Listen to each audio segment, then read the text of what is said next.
아가서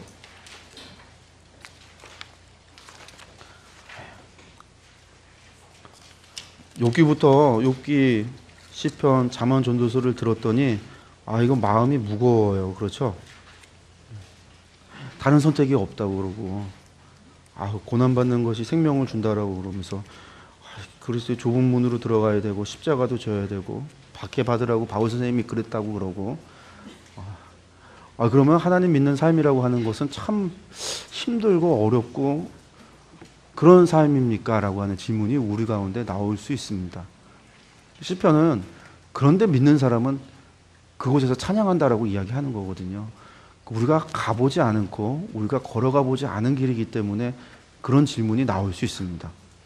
근데 어쨌든 하나님이 믿는다라고 하는 삶이 근데 시편도 89편이나 고난시 이거 하나님 믿어서 복 받고 이 세상에서 행복을 누리며 살아가고 싶은 게 우리의 작은 소망 가운데 하나인데 이것도 전도서 통해서 그것도 헛되다고 하니 마음이 무겁습니다.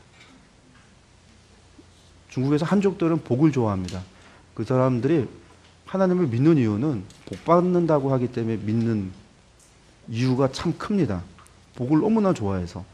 그래서 그 사람들한테 이런 얘기 하면은 다 도망간다고, 교회를 떠난다고 이런 설교를 하지 못합니다.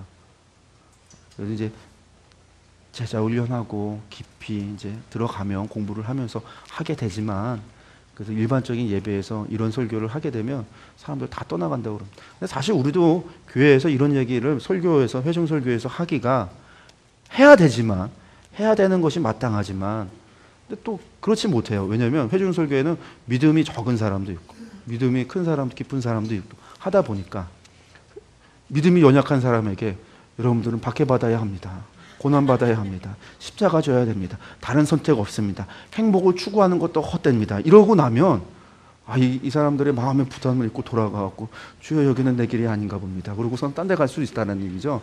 그러고선 딴 데 가면 큰일 나잖아요. 그러니까 그런 것들에 대한 좀 어려움이 있습니다. 마음의 부담이 있습니다. 근데 정말 하나님 섬기는 게 그럴까? 그럼 정말 그게 그런 부담감을 가졌다고 한다면 시편의 89편이라고 하는 고난시는 나오지 않았을 겁니다. 그런 부담감과 그런 의무감과 혹은 그래야 된다라고 하는 책임감을 가지고 그런 부담감을 가지고 산다라고 한다면 하루하루가 정말 멍에를 짊어지고 사는 삶일 겁니다. 고난을 이기고 사는 것도 힘들어 죽겠는데 그 속에 찬양까지 하라니 호흡 있는 자는 찬양하라니 이것도 지금 죽을 맛인 거죠. 근데 그럴 수 있다라고 하는 거는 하나님을 그러한 삶을 그럴 수 있는 삶이라고 하는 것은 어떤 삶이냐라고 하는 게 아가서를 통해서 보여준다라는 겁니다. 왜 그럴 수밖에 없는가? 왜 그럴 수 있어지는가? 그렇게 되어지는 거죠. 그렇게 되어지는 것. 그것은 다른 게 아니라 결국은 하나님을 향한 사랑이다라는 겁니다. 내가 하나님을 사랑하기 때문에 고난 중에 노래할 수 있는 거고 내가 하나님을 사랑하기 때문에 고난의 잔을 마실 수도 있는 거고 내가 하나님을 사랑하기 때문에 하나님도 우리를 사랑하기 때문에 뭐 할 수 있는 겁니까? 독생자를 주실 수 있는 겁니다. 하나님 우리를 사랑하기 때문에 하나님 그렇게 마음 아파하셔도 용서하실 수 있는 거고요. 사랑하니까 그렇게 되어진다는 거예요. 그러니까 우리가 아가서까지 못 가면 지혜서를 보면서 전도서까지 오면 우리에게는 뭐만 남냐면 하나님을 경외해야 된다는 의무감만 남습니다. 근데 아가서까지 가야 의무감 너머에 하나님께서는 의무감을 가지라고 우리에게 율법이라고 하는 것을 얹어주신 것이 아니라 하나님은 사랑하기 때문에 이럴 수 있구나라고 하는 걸 우리에게 이야기하고 있는 거구나. 전도자가 지혜자가 그리고 시편의 기자들이 그리고 욥기를 쓴 저자가 왜 그런 얘기를 할 수 있느냐면 그들이 하나님을 사랑했기 때문에 그렇게 자동적으로 되어졌구나라고 하는 것을 우리에게 이야기해 주고 있다는 겁니다. 그래서 이 아가서까지 가야 됩니다. 아가서까지 가지 못하면 의무만 남습니다. 여러분들 의무만 남는다는 얘기는 나는 사과나무가 아닌데 배나무인데 사과를 열려고 애쓰는 겁니다. 불가능한 것을 하려고 한다라는 겁니다. 불가능한 것을 하려고 하는 그것이 헛된 겁니다. 근데 내가 사과 나무가 되면 사과는 열리는 거예요. 그 이야기. 그것이 아가서를 통해서, 그것이 또 하나님이 우리에게 바라시는 겁니다. 그러니까 인간의 본분이라고 하는 것이 하나님을 경외하는 것이다 라고 했는데, 그거 너머에 하나님께서 왜 그것을 요구하시는가라고 하는 거에 대한 답이 아가서에 담겨 있습니다. 아가서 들어가 보겠습니다. 시르 하시름이라고 해서 노래 중에 노래, 가장 아름다운 노래라고 하는 이름을 갖습니다. 그러니까 이것도 시편, 시이기도 합니다. 찬양이기도 하고, 우리 영어로는 Song of Solomon이라고 해서 솔로몬의 노래 중에 Song of Song에서 노래 중에 노래라고 합니다. 아가에서 아름다운 노래라고 해서 이제 우리가 아가서로 갖고 왔습니다. 그 한자에서 들어와서 아가라고 했습니다. 기록자를 누구로 보냐면 솔로몬으로 이야기를 합니다. 솔로몬이 아니라고 주장하는 사람도 있는데 전통적으로 솔로몬이 썼다라고 이야기를 합니다. 저들은 이제 아가서도 솔로몬의 기록물로 보고 있습니다. 근데 아가서에는 하나님의 하자도 나오지 않고요, 복음의 복자도 안 나오고, 뭐 보혈의 보자도 안 나오고, 피의 피자도 안 나옵니다. 뭐 아무것도 안 나와요. 그냥 오로지 솔로몬과 술람미 여인의 사랑의 이야기뿐만 아니라 그 내용이 매우 직설적입니다. 그래서 선정적인 내용들도, 은유를 통한 선정적인 이야기도 있습니다. 그래서 유대인들에게서 성인이 되지 못하면 아가서를 읽지 못하도록 되어져 있습니다. 에스겔서 할 때 에스겔서 16장도 성인이 되지 못하면 읽지 못하도록 되어져 있다라고 말씀을 드렸는데, 그 에스겔 16장하고 아가서가 전부 다가 19금 딱지가 붙어 있어서 우리나라식으로 한다면 미성년자는 봐서는 안 되는, 예, 그런 책입니다. 그러다 보니까 아가서를 이상하게 해석하는 분들이 많습니다. 뭐 이것이 아가서가 부부 생활을 좋게 하기 위해서 뭐 그런 얘기도 하고, 이것을 성적으로 다 풀어갖고서 뭐 그렇게 이야기하시는 분들도 있고 그러는데, 모르겠어요. 하나님 오시면 분명히 그들한테 따질 겁니다. 내가 그렇게 썼냐고. 예. 아가서는 그런 이야기 아닙니다. 이게 만약에 그런 책이라고 한다면 성경에 들어올 이유가 없습니다. 성경에 어떤 것도 부부 세미나라고 주신 책은 없습니다. 우리가 이제 일반 서신 보면은, 일반 서신에 있는 베드로 전후서 같은 경우 아내는 남편 사랑하기를 주님 사랑하듯이 하고, 남편은 아내 사랑하기를 예수님이 교회를 사랑하듯이 사랑하라, 뭐 그런 거 가지고 부부 세미나 얘기했는데 그런 얘기가 아니거든요. 교회 다니니까 남편이 아내를 박해를 하고, 남편이 교회 다니니까 아내가 남편을 밥도 안 해주고, 종이 하나님을 믿으니까 주인이 종을 매질을 하고, 내가 하나님 믿으니까 관리가 나를 갖다가 박해를 하는 거예요. 그런 상황 속에서도 나 박해하는 자를 섬기고, 종은 주인을 잘 섬기고, 아내는 남편이 나를 때려도 아내를 남편을 사랑하고 주님 섬기듯이 섬기고, 왜? 혹시 너 때문에 그들이 예수님 만날까, 복음 받을까, 구원 받을까 해서 너희들 그렇게 하라. 그게 베드로전서에서 나오는 이야기지, 그게 무슨 가서 부부 세미나 부부 사이좋게 하려고 쓴 이야기가 아니라는 겁니다. 아가서도 마찬가지예요. 아가서는 왜 아가서를 Song of Song이라고 이야기하고, 이걸 왜 하나님의 하자도 나오지 않는 이야기를 가져다가 놓고 이거 성경에다 집어넣으면서 왜 그러느냐라고 할 때, 이것이 하나님의 사랑을 이야기하고 있기 때문에 그럴 뿐만 아니라, 하나님이 이 세상을 왜 만드셨고, 그 만드신 것을 통해서 하나님께서 바라고 원하시는 것이 무엇인가, 하나님이 보고 계신 비전이라고 하는 것이 무엇인가, 하나님이 만들어 놓은 그 비전의 청사진의 그 끝의 결론이 무엇인가, 그것을 향한 하나님의 바람이 무엇인가를 갖다가 이야기하고 있는 게 아가서이기 때문에 그것이 성경에 들어와 있는 거지. 이게 성생활 도움주라고 되어져 있는 거라고 한다면 그럼 미친 거죠. 그렇게 해석을 한다면. 아가서는 그렇지 않다라고 하는 겁니다. 연대는 14기경이라고 보통 얘기를 하고, 배경은요 술람미 여인과 솔로몬의 노래에 3자가 참여하는 형식입니다. 그래서 쉬운 성역 같은 경우 보면 이거를 이제 오페라 형식이라고 그래서 그러니까 그 표제를 달아놨습니다. 그래서 술람미 여인이, 솔로몬이, 예루살렘의 여인들이, 그래서 이제 반복적으로 왔다 갔다, 그래서 어떻게 보면 오페라의 그 대본 같이 되어져 있다라고 하는데, 저희 개역 개정 성경에는 그렇게 나와 있지 않습니다. 아마 쉬운 성경을 보시면 그게 도움이 될 거예요. 그렇게 한번 보시면, 지금 이 이야기가 지금 솔로몬이 술람미 여인을 향하여 하는 이야기구나. 이것이 또 술람미 여인이 솔로몬을 향하고 생각하면서 그에 대한 사랑의 고백을 하고 있는 것이구나. 그들을 향한 이스라엘 예루살렘의 여인들이 그들을 축복하고 있는 이야기고 그들의 사랑을 갖다가 찬양하고 있는 노래하고 있는 이야기구나라고 하는 것들을 좀 구분하는 데 도움이 됩니다. 그래서 한번 보셨으면 좋겠고요. 그것을 통해서 결국 무엇을 얘기하는 거냐면 두 연인이 결혼으로 하나가 되어지는 것, 그것을 통해서 이스라엘과 하나님과의 관계를 표현한 것이다라고 이야기하고 하나님과 성도의 관계를 표현한 것이다라고 이야기합니다. 기록모집 보시면 아가서의 주제는 사랑입니다. 그 사랑이라는 결국은 이스라엘과 하나님의 관계입니다. 또한 성도와 교회와 하나님의 관계입니다. 내용 들어가서 보겠습니다.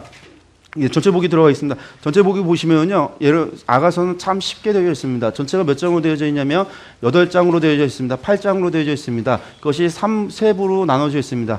1부가 뭐냐면 사랑의 출발입니다. 두 번째는 무엇입니까? 사랑의 결합입니다. 마지막은 무엇입니까? 사랑의 완성입니다. 그러니까 사랑이 출발해서 사랑을 결합하고 결국 그것이 완성되어지는 것으로 끝이 납니다.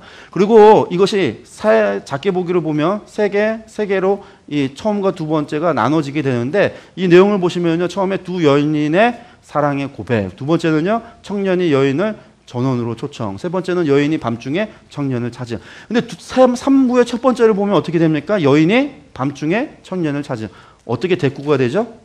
1부 세 번째랑 이렇게 대꾸가 됩니다. 이렇게. 두 번째를 보면요, 여인이 청년을 전원으로 초청. 여기서는 누가 전원으로 초청했냐면 청년이 초청했습니다. 청년이 초청하고 여인이 전원으로 초청하는 이야기가 나옵니다. 처음에 두 연인의 사랑의 고백이었는데 마지막도 보니까 두 연인의 사랑의 고백으로 끝이 납니다. 이런 걸 가리켜서 비교 대칭 구조라고 얘기를 합니다. 그래서 보통 얘기할 때는 V자 혹은 원시명이다라고도 이야기하는데 그 이야기는 뭐냐면 이 처음과 뒤가 교차 대칭을 해서 교차 대칭 구조로서 반복되어져 있다라는 이야기고, 이런 경우에는 가장 가운데 있는 게 무엇이냐면 핵심입니다. 주제입니다. 그러니까 아가서의 주제를 통한다고 이야기한다면 결국은 혼인, 결혼이라고 하는 것이 이 아가서의 결혼 핵심입니다. 그러면 사랑에 출발하고 사랑에 결합해서 사랑이 완성하는데 결국 사랑의 완성이라고 하는 것은 이것을 통해서 보여주는 것은 무엇입니까? 혼인입니다. 둘이 하나가 되는 것이 사랑의 완성이다라고 하는 겁니다. 그리고 이 책들을, 이 이야기들을 들어가서 보면 두 연인이 서로 떨어져 있다가 같이 만납니다. 두 연인의 사랑의 고백에 따로따로 서로 고백을 합니다. 솔로몬이 술라미 여인을 고백하고 술라미 여인이 솔로몬에 대해서 사랑의 고백을 하고 나서 그 둘이 함께 만나서 같이 사랑의 고백을 하는 것으로 끝이 납니다. 청년이 여인을 전원으로 초청할 때 청년이 따로 여인과 떨어져 있다가 청년이 여인을 찾아와서 초대하면서 함께하는 것으로 끝납니다. 여인이 청년과 떨어져 있다가 밤중에 여인이 청년을 찾아가서 결국 청년을 만나는 것으로 끝이 납니다. 결혼도 마찬가지입니다. 청년이 여인을 갖다가 아내로 맞이하기 위하여 찾아가서 함께하는 것으로 끝이 납니다. 여인이 또 밤중에 청년이 찾아왔는데 문을 늦게 열었더니 청년이 사라지고 없어서 그 청년을 찾기 위해서 밤중에 나아가서 찾아 헤매는 이야기로 시작을 해서 결국은 청년을 찾아서 함께하는 것으로 끝이 납니다. 그리고 여인이 청년을 전원으로 초청하는 것도 여인이 청년과 따로 떨어져 있을 때 여인이 전원으로 청년을 찾아가서 전원으로 초청하는 것으로 끝이 납니다. 그럼 마지막은 어떻게 되냐? 두 여인이 이때는 함께 있어서 함께 서로의 사랑을 고백하면서 끝납니다. 그러니까 구조 자체가 이런 교체대칭 구조를 통해서도 나타나는 것은 하나가 되는 것, 혼인하는 것, 결혼하는 것, 그러니까 둘이 하나가 되는 것, 이것이 사랑의 완성이다라고 보여줄 뿐만 아니라 내용이 전체가 둘이 떨어져 있다가 같이 만나고 둘이 떨어져 있다가 만나는 걸 통해서 사랑의 고백들이 계속해서 이루어지고 마지막에는 결국 그 둘이 함께하는 것으로 끝나면서 사랑이라고 하는 것은 무엇이다? 함께하는 것. 이것이 사랑이다라고 하는 것이 아가서에 통해서 이런 구조를 통해서 우리에게 보여주고 있는 것이라는 겁니다. 그럼 그 내용들이 무엇일까요? 그 내용을 들어가서 보면 두 여인의 사랑의 고백, 첫 번째 사랑의 고백을 들어가서 보시면 다 은유로 표현됩니다. 읽어보겠습니다. 여자들 중에 내 사랑은 가시나무 가운데 백합화 같도다. 남자들 중에 나의 사랑하는 자는 숯불 가운데 사과나무 같구나. 내가 그 그늘에 앉아서 심히 기뻐하였고 그 열매는 내 입에 다르도다. 2절은 누구의 고백이겠습니까? 남자가 여자에 대해서 이야기하는 것. 솔로몬이 술라미 여인에 대해서 이야기하는 것. 3절은 누가 누구에 대해서 노래하는 겁니까? 여자가 남자. 술라미 여인이 솔로몬을 향하여서 남자들 중에. 그러니까 서로에 대해서 보통 이렇게 은유, 상징을 통해서 사랑을 고백합니다.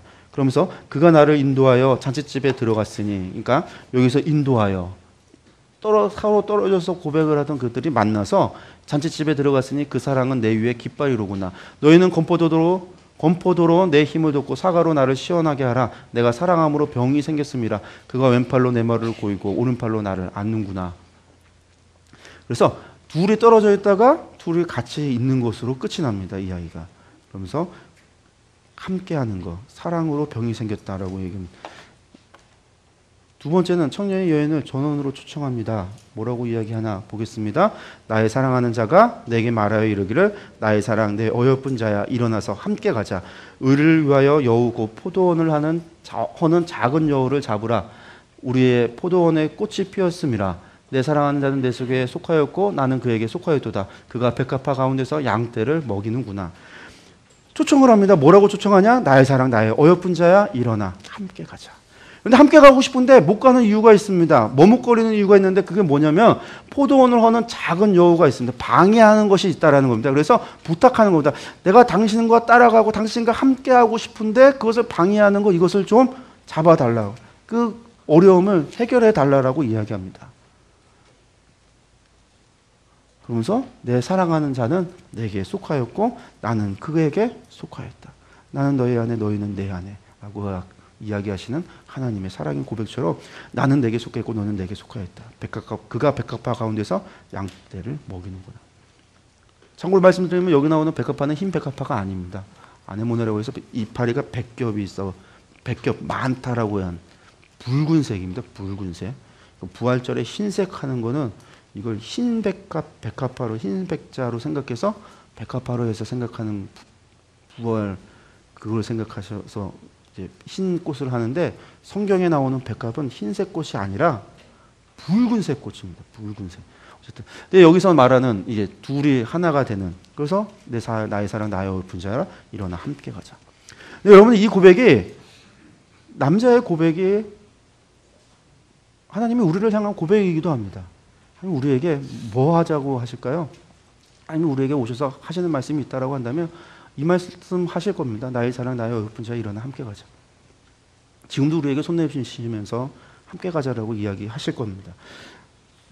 제가 이거 얘기할 때마다 그 얘기를 꼭 합니다. 전 죽으면 장례 예배 때 설교 제목, 설교 본문으로 이 말씀 2장 10절 말씀으로 설교를 해달라고 제가 저희 교회에서 새벽 예배 설교할 때 한번 이야기를 했습니다. 저 죽으면요 2장 10절로 이 말씀 가지고 꼭 장례 본문 말씀으로 설교해달라고 이야기를 했어요. 젊은 놈이 그러니까 되게 웃기죠. 네. 저희 교회 새벽 예배도 다 할머니 할아버지들만 나오셨는데, 근데 그게 제 소원입니다. 제가 죽는 그날 주님 마지막 그 순간에 주님이 저에게 나의 사랑 나의 어여쁜 자야 일어나 함께 가자. 그러고 제가 주님 손 붙잡고 갔으면 좋겠어요. 그날에 내가 너를 도무지 모르겠다 그러면 큰일 나는데, 그럼 정말로 이게 저의 수고도 헛된 거죠. 직업이 이게 뭐 어디 가서 돈 벌고 하는 것도 아니고 선교사가 돼갖고 나가서 복음 전하고 살았는데 내가 도무지 너를 모르겠다 그러면 헛되고 이게 제 소원입니다. 그래서 이 말씀을 항상 이야기합니다. 그래서 나 죽으면 꼭 그게 저의 소원입니다. 여러분들도 그런 마지막 그날에 다 그 이야기 들었으면 좋겠습니다. 나의 사랑 나의 어여쁜 자 일어나 함께 가자. 얼마나 기쁠까. 그 이야기를 듣는 그 순간에 얼마나 감사할까. 예. 그래서 계시록에 보니까 주님 오시는 그날이 모든 백성이 이 세상에 어떤 일이 일어나면 모든 사람이 애통한다라고 나오더라고요. 모든 사람이 운대요. 그러니까 심판받는 자는 그 심판으로 말미암아 울지만 구원받는 자는 구원의 기쁨으로 말미암아 우는 날이라는 겁니다. 주님 오는 날이 우는 날이래요. 우는 날.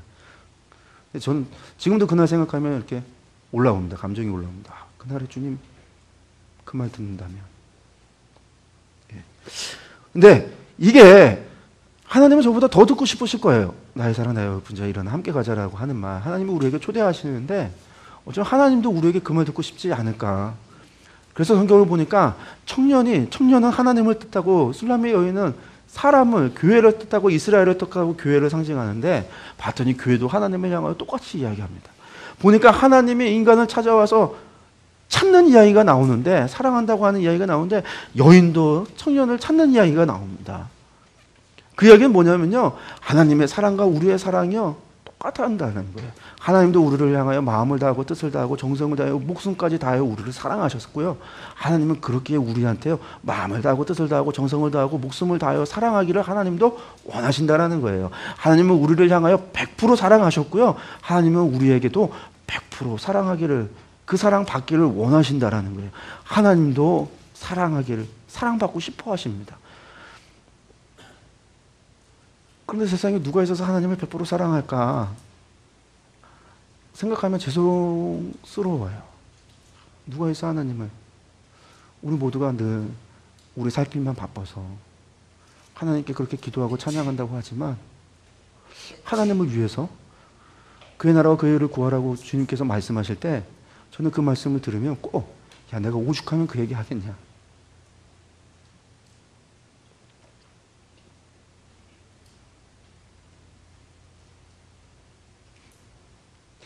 주님이 저한테 그렇게 얘기하시는 것 같아요.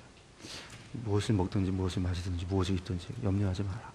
주님 그렇게 얘기하시고 수없이 그렇게 말씀하셨는데, 그거는 구하고의 문제가 아니라 신뢰의 문제인 거지, 내가 기도를 했느냐 안 했느냐의 문제가 아니라 하나님을 향한 신뢰의 문제. 하나님은 우리 복자라고 그랬잖아요. 내가 잘못된 길 가면 99마리 팽개치고 찾아내실 분입니다. 실만한 물과 푸른 초장으로 우리를 인도하신 하나님, 우리를 도축장으로 끌고 가시는 하나님이 아니라, 우리를 젖을 짤 뿐만 아니라 피까지 짜시는 하나님이 아니라, 양털을 깎을 때 가죽까지 벗기시는 하나님이 아니라, 그것은 신뢰의 문제인 것이지 기도했느냐 안 했느냐의 문제도 아니고, 단을 쌓았느냐 안 쌓았느냐의 문제도 아니고. 근데 하나님은 그렇게 얘기하시는 것 같아요. 저한테 주님께서는, 야, 오죽하면 내가, 야, 전능하신 하나님이 오죽하면 그의 나라 의를 위해서 기도 좀 해달라고 얘기하겠냐, 기도 부탁을 하겠냐 니들한테. 하도 안 하니까. 야, 오죽하면 내가, 에스겔서 16장, 나 부끄럽고 남사스러운 거 내가 오죽하면 얘기하겠냐.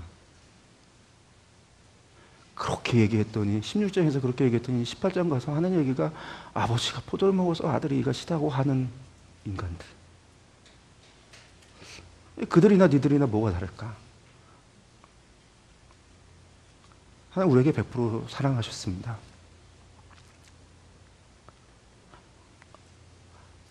우리가 사랑할 만한 일을 해서 하나님 사랑하신 것이 아니라, 로마서에서 보니까 우리가 아직 죄인 되었을 때 하나님께서 당신의 독생자를 죽이심으로 말미암아 당신의 사랑을 확증하셨다라고 이야기하고 있습니다. 우리 그냥 죄인인데 우리를 위해서 죽으신 거예요. 주님은 저 하늘 보좌를 버리고 이 땅 가운데 오셨습니다.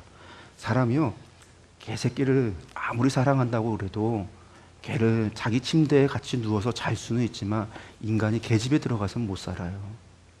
인간이 자기 먹을 것을 개에게 나눠줄 수는 있어도요, 개가 먹는 개밥을 같이 먹고는 못 삽니다.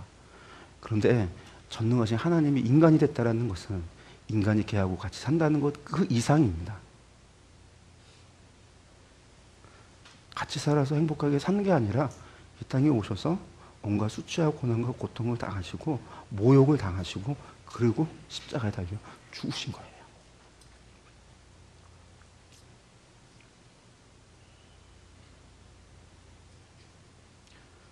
하나님은 100% 우리를 사랑하셨습니다. 마음도 줬고, 아니면 생명도 줬고요. 예수님은 당신의 이름도 줬고, 아들의 권세도 줬고요. 당신의 영까지도 주셨습니다. 그 하나님의 사랑이 우리가 무엇을 답할까? 사랑에 대해서 우리가 자꾸만 그런 얘기합니다. 아가페 사랑 이야기하면서 하나님의 사랑은 아가페 사랑이다. 무조건적인 사랑이다. 그러니까 하나님은 우리 사랑하셔야죠. 무조건적인데 무슨 조건 따지세요. 하나님 사랑하십니까? 하나님 다 들어주세요. 다 해주세요. 무조건 용서해 주세요. 우리는 오늘 또 잘 짓고 또 돌아와서 하나님 앞에 못 박으면서도, 가슴 아프게 하면서도 당당하게 하나님 또 용서해 주세요. 하나님은 사랑이시잖아요. 무조건적이시잖아요. 하나님 무조건적인 사랑 아닙니다.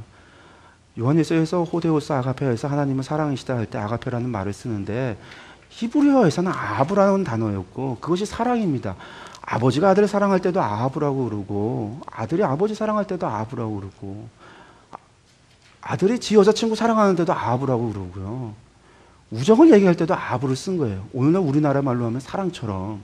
근데 그걸 번역하려고 하니까 헬라어로 번역하는데 애로사항이 있는 게 헬라어는 단어가 분화되어져 있어서 사랑이 다 다른 겁니다.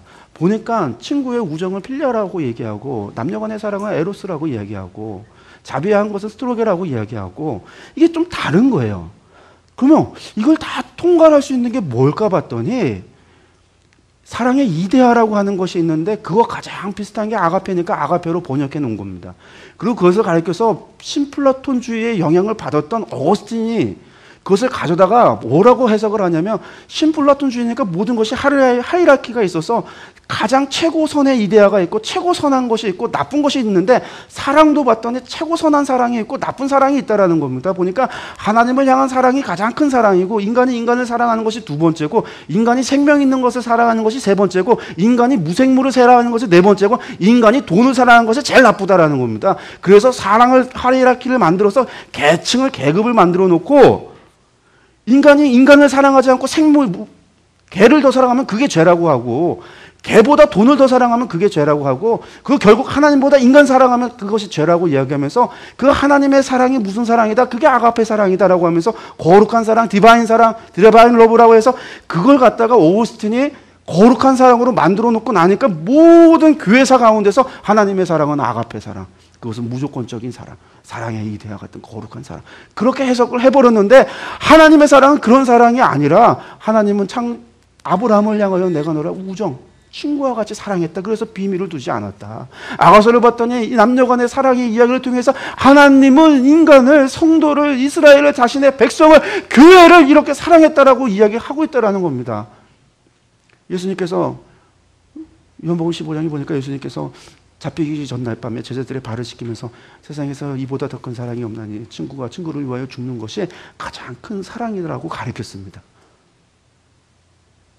그러고 나니까 베드로가 죽을 때 예수님께서 갈릴리에서 예수님 만났을 때 예수님께서 네가 나 사랑하냐 아가페라고 물었는데 베드로는 필리아라, 하나님 제가 우정으로 하나님 친구와 같이 사랑합니다. 하나님 친구와 같이 사랑합니다. 하나님 친구와 같이 사랑합니다. 그게 무슨 얘기입니까? 하나님 제가 죽겠습니다. 하나님 제가 죽겠습니다. 하나님 제가 죽겠습니다.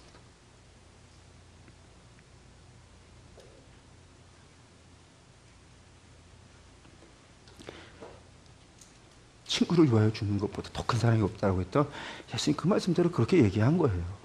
무슨 하나님을 아가페했는데 베드로는 겨우 친구의 사랑으로 얘기했다고 그것을 평가절하 할 일이 아니라 요한복음에서 제일 큰 사랑이 친구를 위한 사랑이기 때문에 예수님이 그렇게 말씀하셨는 거예요. 친구를 위하여 죽는 것이 가장 큰 사랑이라. 베드로의 고백, 내가 주님 위해서 죽겠습니다라는 고백이었습니다.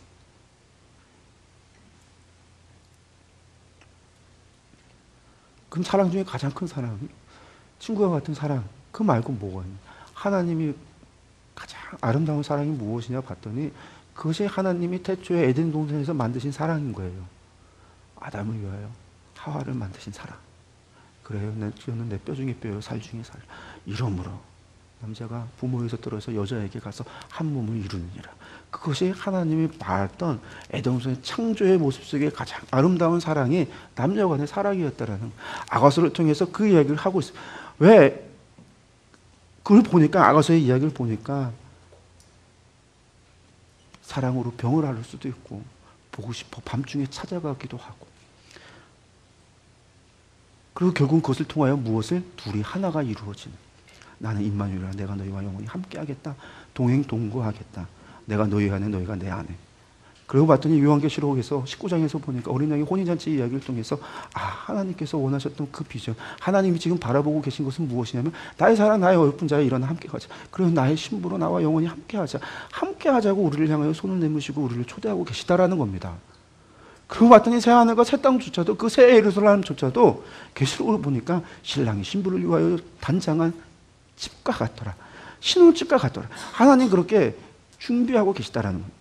그게 하나님의 사랑이라는 겁니다. 아가서를 통해서 우리에게 보여주고 계신 하나님의 사랑은 다른 것이 아닙니다.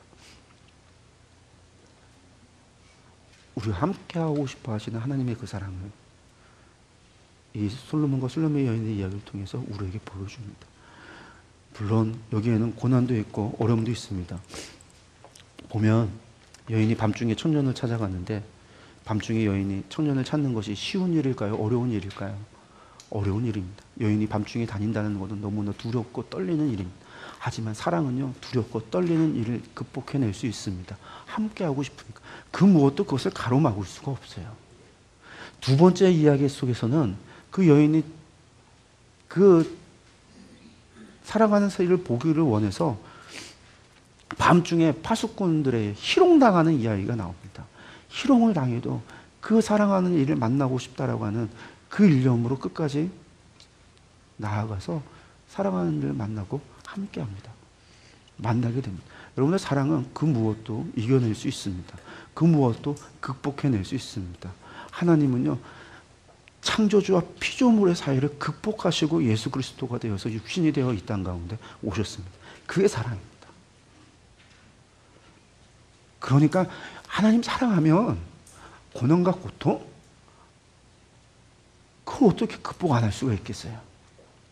내가 감옥에 있을지라도 어떻게 하나님 찬양하지 않을 수가 있겠습니까? 그렇게 질문하는 것이 이상하다라는 것이죠. 로마서에서 바울 선생님께서 너희가 그것이 어떻게 이상하다라는 겁니다. 하나님을 믿고 죄를 짓는다는 거 그게 어떻게 가능하냐라고 질문하는 것. 하나님을 믿는데 어떻게 두 주인을 섬길 수, 어떻게 두 집 살림을 할 수 있고 두 주인을 섬길 수가 있고 어떻게 죄와 하나님과 같이 섬길 수가 있고 어떻게 하나님 믿으면서 죄 지을 수가 있고 어떻게 그럴 수 있느냐라고 하는 질문들을 던지는데 그게 다른 이야기가 아닙니다. 내가 사랑하는데 하나님을 아가서를 통해서 우리에게 보여주시는 것은 다른 것이 아닙니다. 하나님의 사랑, 하나님 사랑 때문에 하셨습니다. 하나님 사랑 때문에 창조하셨습니다. 하나님 창조하시고 사랑 때문에 우리를 용서하시고 기회를 주셨습니다. 우리에게 시간이 있는 이유는 무엇 때문이라고요? 하나님 우리를 사랑하셔서 그렇습니다. 하나님 우리에게 율법을 주신 이유는 무엇이라고요? 우리를 사랑하시기 위해서 사랑하셔서 율법을 주셨습니다. 주님 십자가에 달려 돌아가셨습니다. 무엇 때문에요? 우리를 사랑하셔서 그렇게 하셨습니다. 바울 사도를 통하여서 우리에게 보여주시는 것은 하나님 사랑하는 자의 삶이 어떠한 것인지를 또 바울 사도를 통해서 우리에게 보여주십니다. 아, 하나님 사랑하니까 그런 삶을 살았구나. 초대교회 성도들의 모습 속에서 하나님을 사랑하니까 그들이 누가 빨려도 세상이 감당하지 못하는 그런 사람이 되어서 그 사랑은 세상이 감당하지 못할 사랑으로 하나님을 사랑했구나 라고 하는 것을 우리에게 보여주십니다. 마지막 종말의 때에 새하늘과 새 땅을 준비하는 것도 하나님 사랑하셔서 우리에게 그렇게 하셨습니다. 그리고 그 사랑을 통해서 하나님 바라시는 건 무엇이라고요? 영원을 꿈꾸고 계십니다. 영원히 우리와 함께 가자고 우리에게 손 내밀고 계십니다. 오늘도 우리에게 하나님 말씀하십니다. 나의 사랑 나의 어여쁜 자야 일어나 함께 가자. 함께 가자는 겁니다. 함께 살아가자라는 겁니다. 지금부터 천국 가서가 아니라 여기서부터. 그런데 우리는 정말 죄송스러운 거는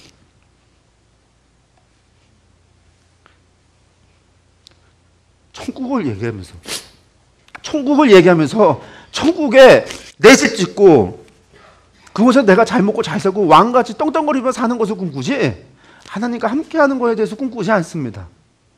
구원을 얘기하고요, 천국의 소망을 얘기하고 천국을 얘기하면서 하는 얘기가 거기엔 하나님이 안 계세요.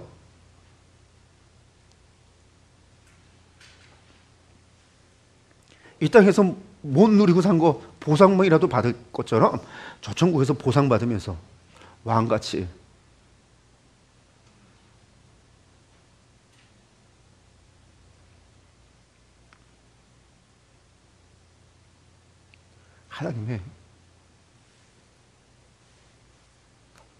하나님의 그 사랑을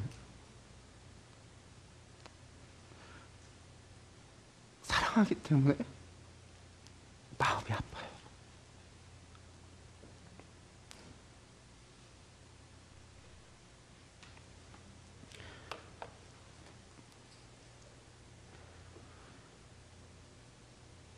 나의 사랑 내 어여쁜 자와 함께 가자. 우리에게 그렇게 말씀하십니다. 손 내밀고 계십니다. 여러분들 그때 여러분 무엇이라고 말씀하시겠습니까? 입술로가 아니고요, 우리의 삶으로 하나님께 응답해야 될 줄로 믿습니다. 그리고 영원히 함께하기를 원하시는 하나님의 그 사랑은 우리도 그 영원히 하나님과 함께하는 것을 소망했으면 좋겠습니다. 죽어서 저 천국 가서가 아니라 천국 가서 실컷 누릴 거 다 누려보고 질리고 나서 하나님 찾는 것이 아니라 지금 이 순간, 지금 이 땅에서 살아가는 이 순간에 나의 시간 속에서 하나님과 함께 했으면 좋겠습니다. 나의 시간 속에서 하나님을 사랑해야 될 줄로 믿습니다. 이 시간 같이 찬양했으면 좋겠습니다.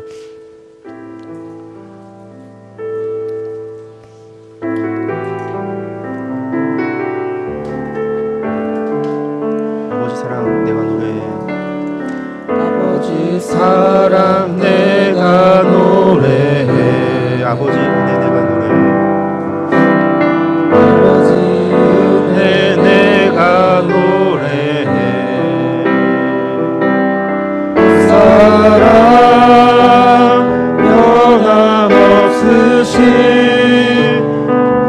거짓없으신 성실하신 그 사랑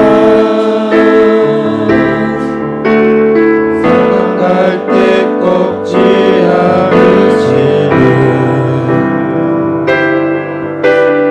꺼져가는 등불 끄지 않는 그 사랑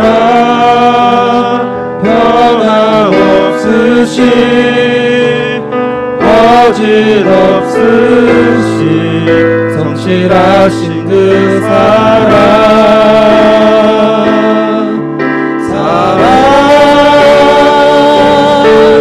그 사랑 날 위해 죽으신 날 위해 다시 사신 예수 그리스도 다시 오실 그 사랑 지금도 생명도 천사도 하늘의 어떤 권세도 끊을 수 없는 영원한 그 사랑 예수.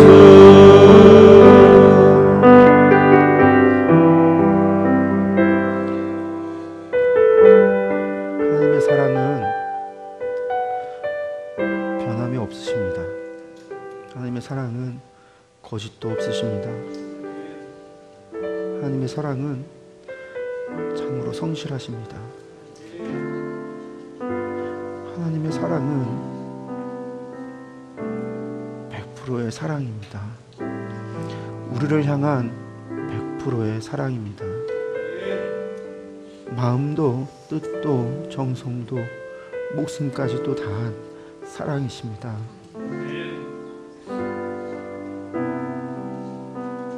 하나님은 그렇게 사랑하시기에 하나님 우리에게 사랑을 바라고 계십니다.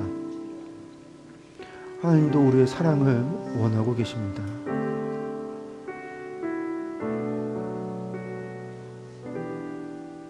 그런데 어떻게 보면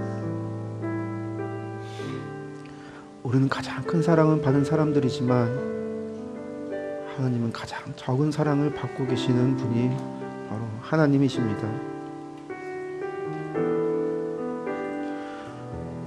세상에 가장 외로운 분이 계시다면 또 그분이 하나님이실 것입니다. 사랑 때문에 가장 마음 아프신 분이 계시다면 그분도 하나님이실 것입니다.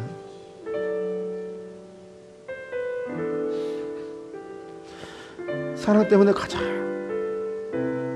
고통받으시는 분이 계시다면 그분도 하나님이실 것입니다. 우리가 그 하나님께 해드릴 수 있는 것은 한 가지밖에 없습니다. 하나님을 향한 사랑, 주의 말씀을 순종하며 하나님을 경외하여 주의 말씀을 듣고 주의 말씀대로 살아가는 것, 그것밖에는 우리가 해드릴 수 있는 것이 아무것도 없습니다. 하나님이 그토록 원하시는 것, 그래 우리의 시간 속에서 하나님과 동행동거하며 이 시간 가운데서 하나님의 말씀대로 살아가는 저와 여러분들이 되시기를 간절히 소망합니다. 하나님 아버지 감사합니다. 하나님의 그 사랑을, 하나님의 그 외롭고 가슴 아픈 사랑을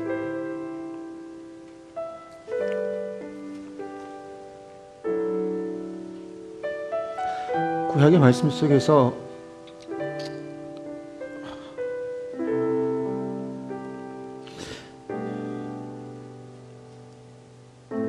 너무나 외로운 하나님의 그 사랑을 저희들이 말씀을 통해서 봅니다.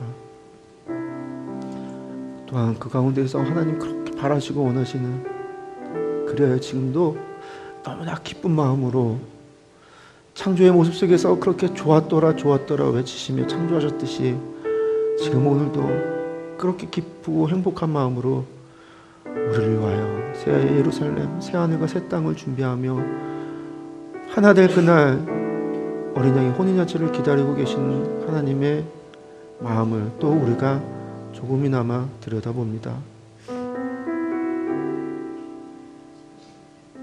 하나님, 저희들이 이 땅 가운데서 하나님을 사랑하며 살아갈 수 있는 하나님의 백성으로 살아가겠습니다.